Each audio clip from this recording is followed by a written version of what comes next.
Oh, hi, and welcome to another episode of LPN Laundry. First time, here's how it works. I play one side of an unusual record we talked about a little bit before. From time to time, some wacky comments appear along the screen while I play it, and over the course of it, I'll fold some laundry. It's not really about the laundry, but I have been told that it is oddly compelling. This week, well, as you all know, a fellow by the name of Lenny Dee is a particular favorite of mine. I think his style of music has come to epitomize virtually the entire breadth of the kinds of records that I play on LPN Laundry. A long-sought album of his is his, what I believe is his debut album. No, that's not exactly true. Lenny Dee, Dee-Lightful. Now, I wish I could say that I found this at a thrift store or at a Goodwill or a Salvation Army or a St. Vincent de Paul or a garage sale or an estate sale. No, I found it on ye old internet. Kind of by accident. Here's the story. You see, I was looking for a version of My Funny Valentine done by Martin Denny.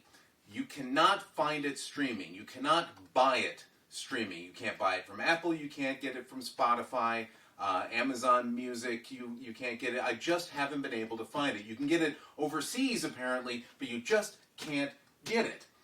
It appears on a couple of records. One of them being the original record that it was on, which is Martin Denny's Exotica Sound Goes to Broadway, and also this particular compilation. There are a few Martin Denny compilations, this one being The Best of Martin Denny.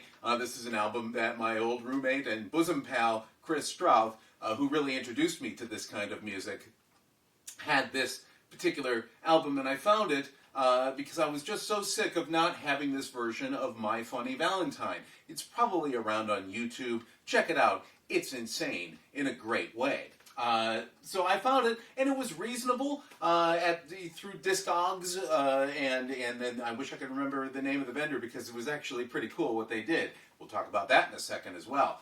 So I found that, and then as I was looking, I thought, I should probably look up Lenny Dee, and indeed, they did have some Lenny Dee records, and I snapped up multiple ones, and I'll be feeding them out over new episodes from time to time. But I really wanted to get his debut, Dee-Lightful. So that's that part of the story. The other thing I'm just going to observe is that this particular vendor did a great thing.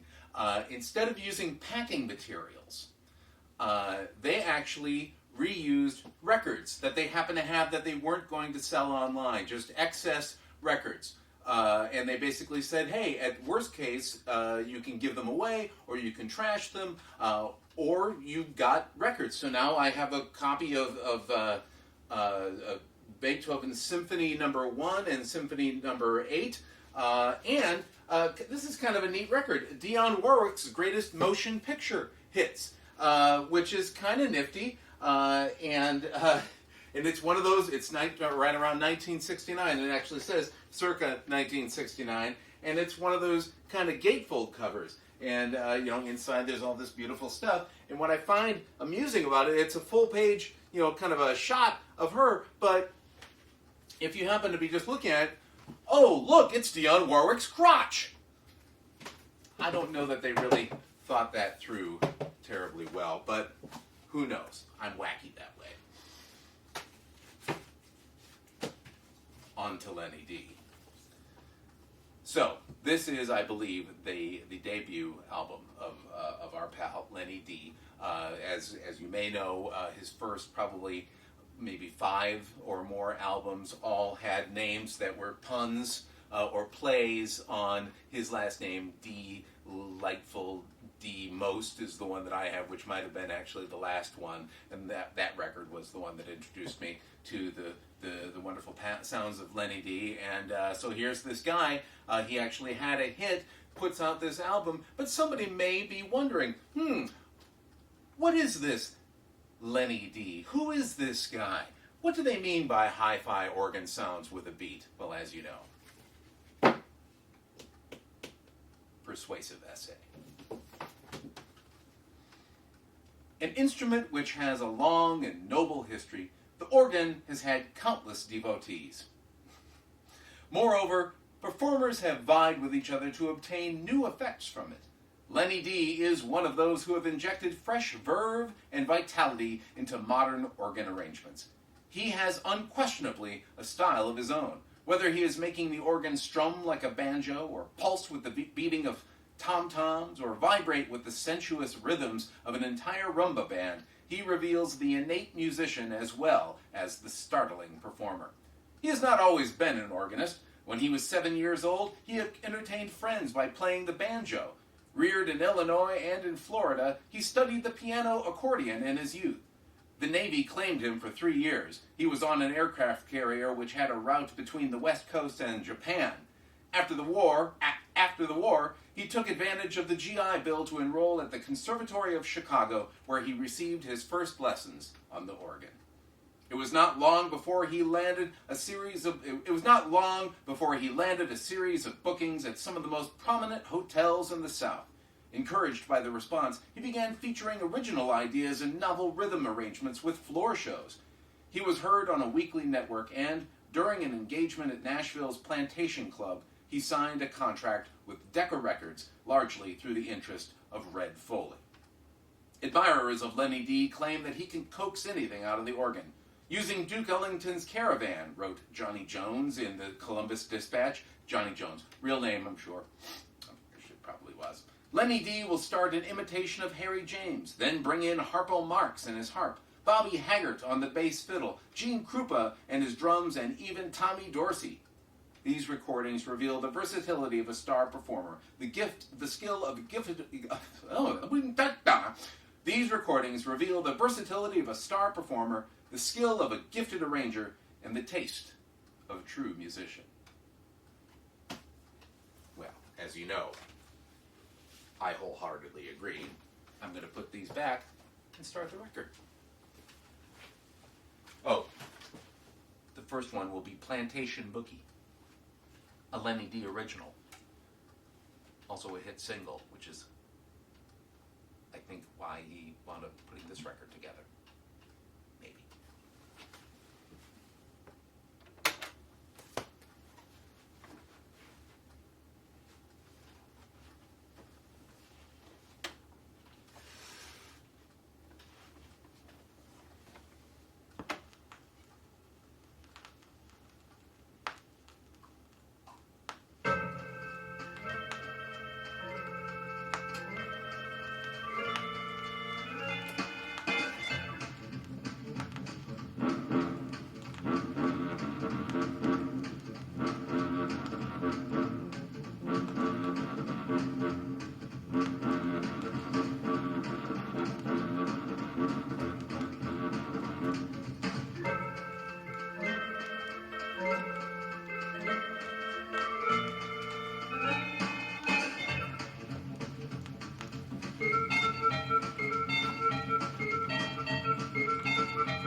Next up, Laura.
Next up, Yes Sir, That's My Baby.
Next up, The Birth of the Blues.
Little Brown Jug.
And last, his September song.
it for side 1 of Lenny Dee. Record 1, I guess. I imagine I'll do side 2 at some point. Who knows? But for now, thanks very much for joining me. If you enjoyed this, please make sure you like, share, subscribe, and whatnot. Maybe somebody you know would also be, would find this oddly compelling or even mildly entertaining. As per usual, I should point out you can find an archive of all previous episodes that have been uploaded to YouTube and pictures of my copies of the front and back covers, or sometimes inside where applicable.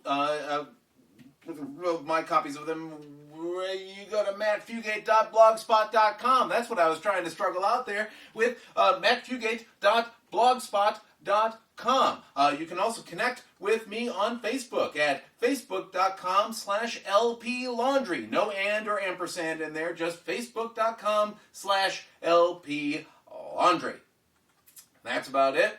Thanks very much for joining me, and hope your lives are delightful.